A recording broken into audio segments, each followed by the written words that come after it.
అడుగుతుంది, వివేకానంద రెడ్డి బిడ్డ అడుగుతుంది, మా కొంగు చాసి అడుగుతున్నాం, న్యాయం చేయండి, న్యాయం చేయండి. మీరే నిర్ణేతలు, మీరే నిర్ణేతలు.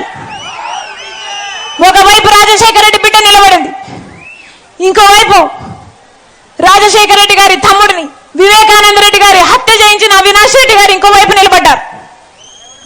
మీకు ఎంపీగా ఎవరు కావాలో, రాజశేఖర రెడ్డి బిడ్డ కావాలో, లేకపోతే హత్య చేసిన అవినాష్ రెడ్డి గారు కావాలో మీరు తెలుసుకోండి.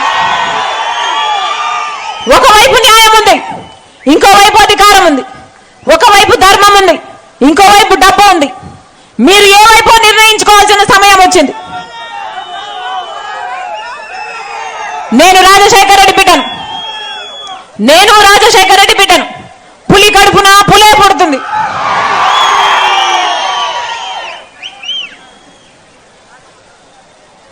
పులి కడుపున పులే పుడుతుంది. ఈ రాజశేఖర రెడ్డి బిడ్డ ఎవ్వరికి భయపడేది కాదు. అలాగే అన్యాయం జరుగుతుంటే సహించేది కూడా కాదు.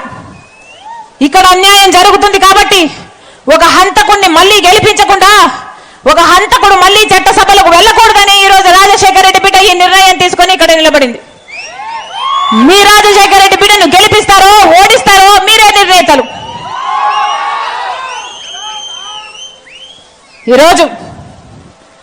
ఈ రోజుటికి 4 రోజులైంది కడప ఎంపీగా నేను నిలబడుతున్నాను అని. నేను కడప పార్లమెంటు స్థానంలో తిరగబట్టి 4 రోజులైంది.